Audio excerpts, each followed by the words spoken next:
So I'm stuck between my two beds and I'm figuring out how to get out of this.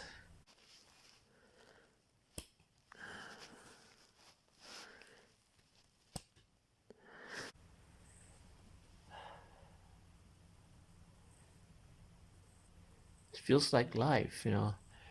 This is me in between two places where you sleep in general.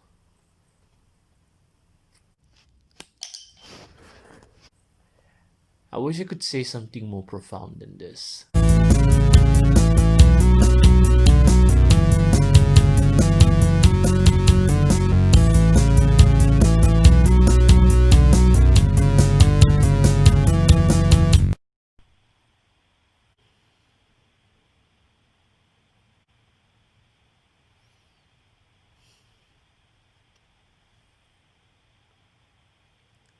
I miss you is a phrase that I keep repeating to myself or to anyone. This also includes like other variations like, hey, I miss you in a gang, or I miss home, or I miss a certain kind of food. But sometimes it scares me because it's such a loaded term. Like, what does it even mean in the first place? Like, for example, a bandmate of mine, Andy, Oops, forgot. he texted me that he misses me. He misses making music with me. Now, at first, there's this warm, fuzzy feeling, knowing that your presence is somehow appreciated.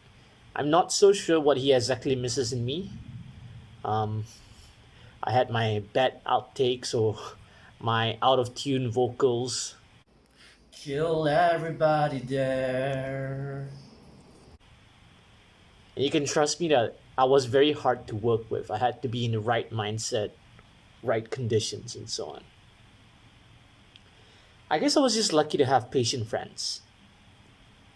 But going back to the question, what does I miss you even mean in the first place? And sometimes it can be quite problematic or feel problematic at least. Part 1. What exactly do we miss? Now, do we miss the person or the events that we go through? If we miss the events that we go through, then the problem is that people bond over huge tasks or huge problems. But like, do you really want to go through adolescence again? Like, sure, hanging out with old friends is cool and all, it's pretty great. But the reason you're friends with that specific group of people is because of the shared experiences that you have. Do we want to go through the times where we were broke or where we were under parental supervision again? Do we want to be subjected to some form of authority all over again? Or sometimes some people bonded through crisis or trauma. Do we want to be subjected through that trauma again? We think that we feel like it's the other person's responses throughout the darkest moments in our lives is what we are responding to when we say we miss them. But if we had someone else in that position in our history, in our past, we'll react the same way. Like, if you're going through a dark period in your life and someone else made the same decisions as the other person did, the person that you miss as they did, would you have the same responses? Will you miss them too? If that is the case, wouldn't that mean that that person's presence and their abilities is sort of meaningless because it's all basically chance in some sense? Are you then missing the hardship? Which begs the question, really? Why are we missing the hardship and all the hard work that we put through ourselves through? But let's say your memories with another person or the bonds you went through were all sort of like positive and they were sweet in some sense. And they were all made out of experiences you think were the best moments of your life or in your life in general. The question then becomes, what if they're all like one sided positive experiences? That to you it may sound something positive because of the bonds you think you made, but to the other person it might just be something they want to suppress. The moments you thought were special or important, and that warm, fuzzy feeling you felt were all through your personal lenses, how you view the world. And all of that doesn't add up to the other person, it doesn't make sense to them. And it's kind of worse when that other person no longer speaks to you and you have no way to reconfirm these stories or the experience in your head, whether they were positive or not. Maybe they just said yes in the past because they wanted you to feel good. Maybe because, the experience was positive to you and they don't want to ruin that. But the thought itself sort of like took away a huge chunk of everything positive related to it. And it was this drive for me to figure out if is it exactly as positive as how I imagined it in the past. There was this girl that I really liked, and there was one time I walked her from her faculty to her home late at night.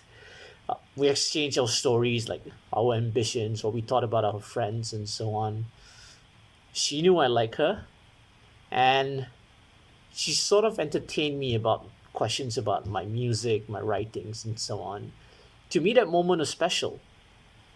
To me, it's something that I want to sort of revisit. But for all I know, I was just a person that she had to tolerate at that moment. I kind of miss her. At least I think I miss her. But the reality is that I probably just miss the company and someone massaging my ego.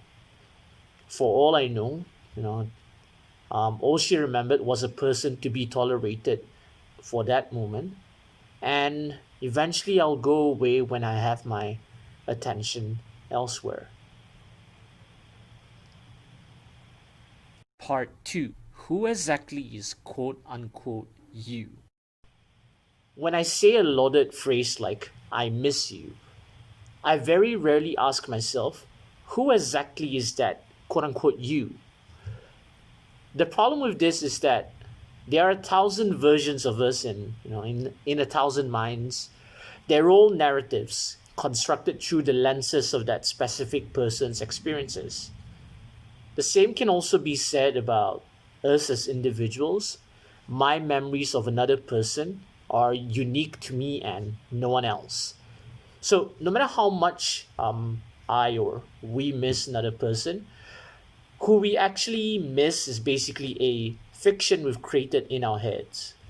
They're all pieces of a puzzle we're trying to piece together. But at least when there's a real physical puzzle that we're trying to put together, there is a point of reference. In the real world, ironically, the word real here, we don't have that. It's even worse when we don't even talk to that person anymore because, I don't know, whatever event, you might got into a fight with them. They probably pissed you off at one point. Or even worse, that person maybe, they passed away. The closest approximate to figuring out that reference is basically when you have a bunch of friends, relatives coming together to construct this new fictional narrative.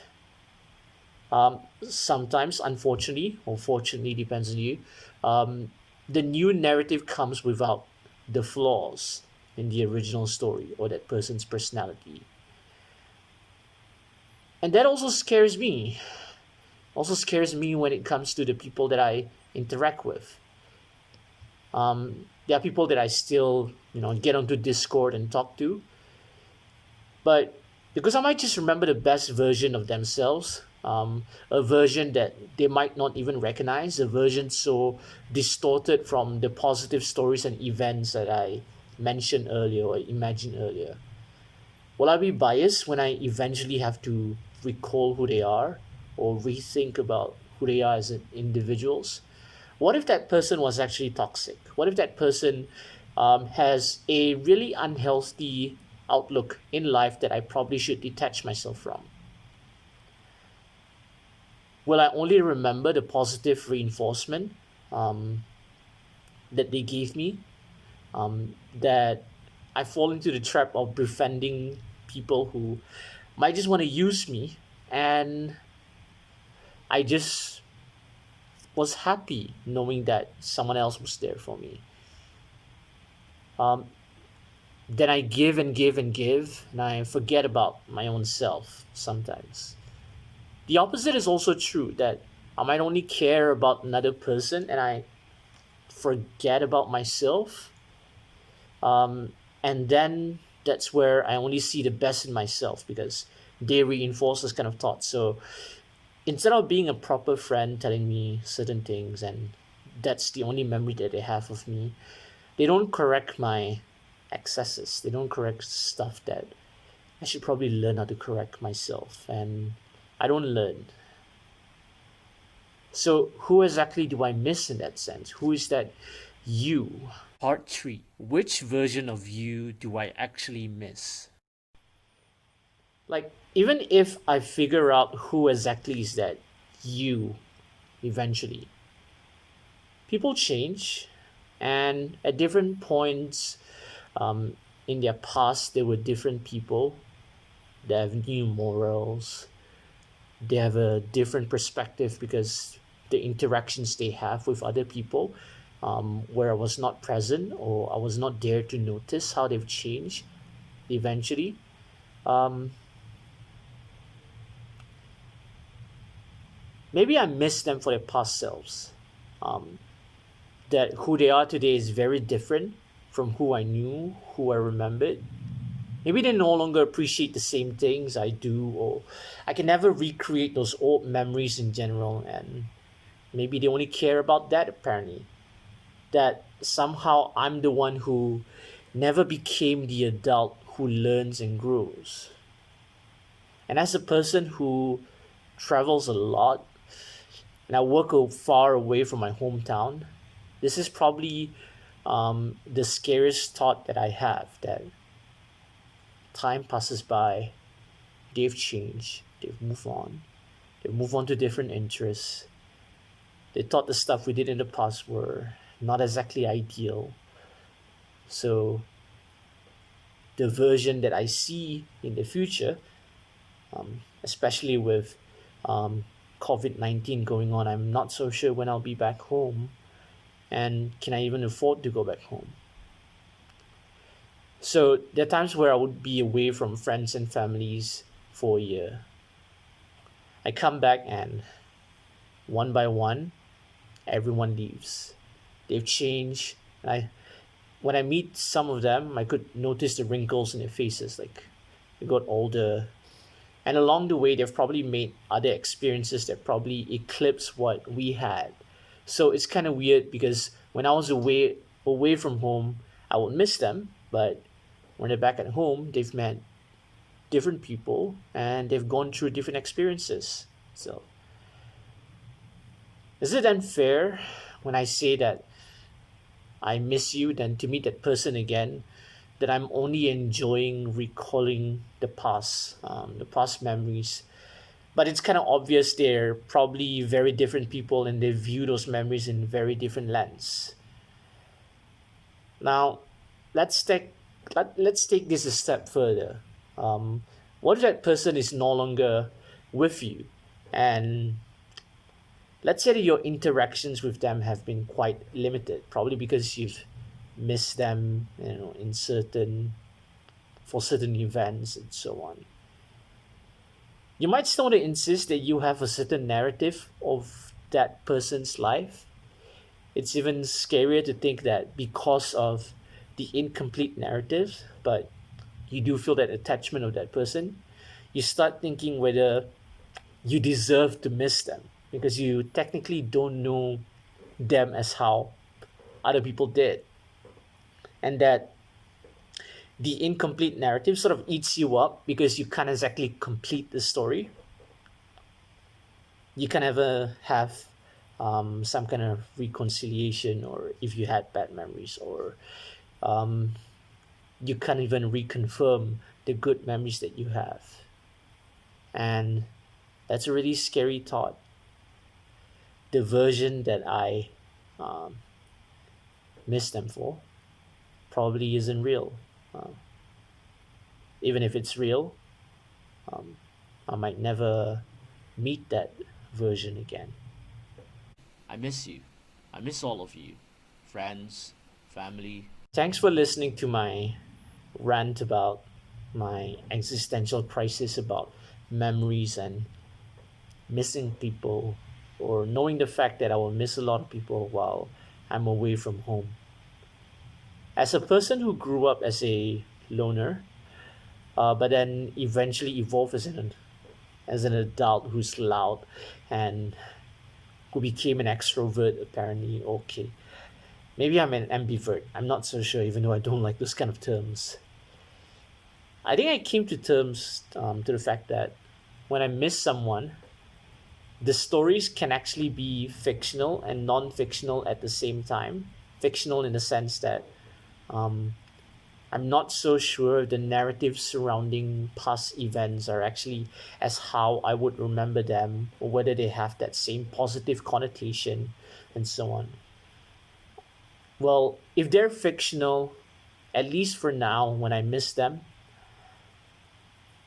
at least I know they're comforting stories that I could tell myself. Or if you have those kind of memories, those are comforting stories you could tell yourself.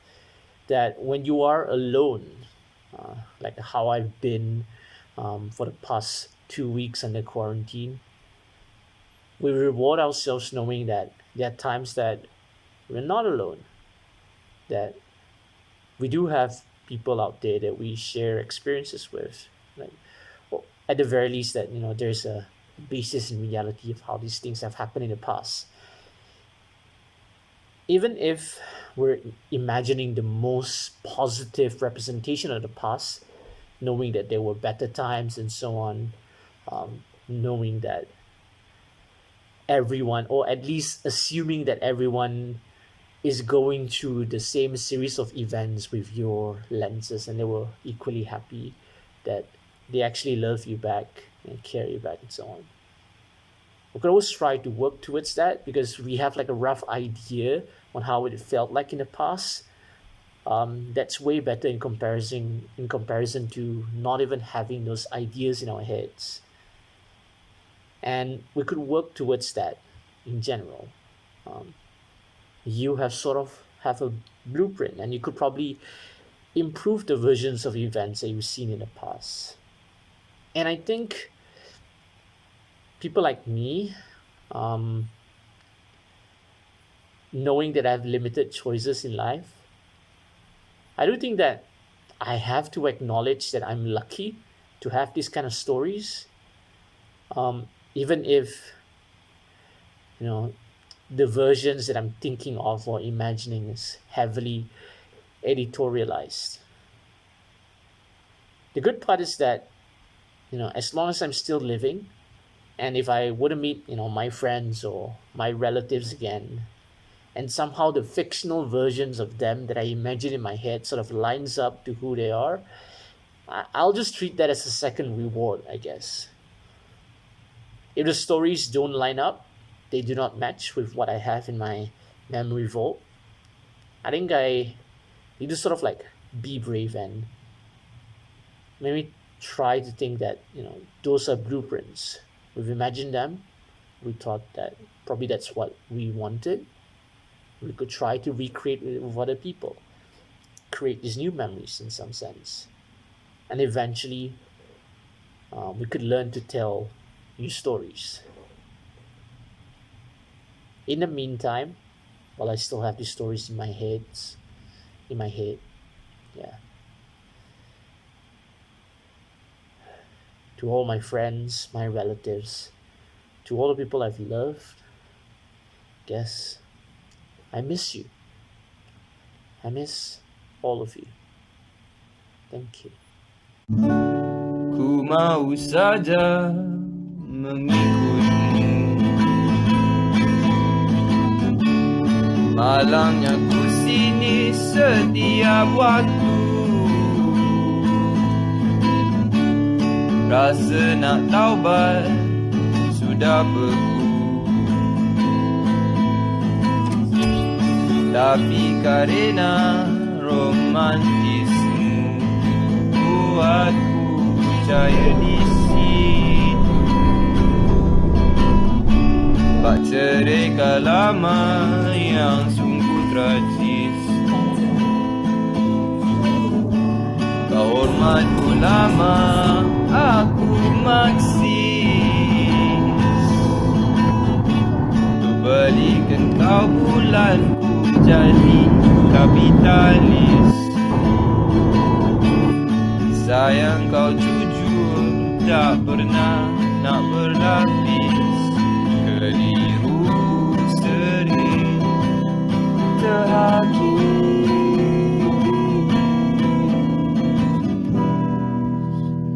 Haluan yang berbeza, kau khawatir langgar fitrah.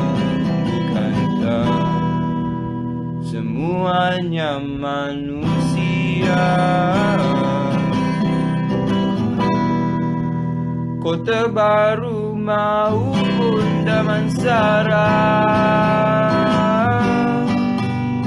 asal dilupakan, silap sentuh tangan kau maafkan.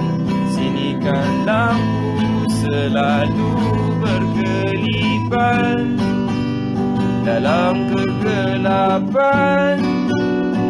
Lakar senyuman ku harapkan, cintamu benar walaupun kita berlainan landasan.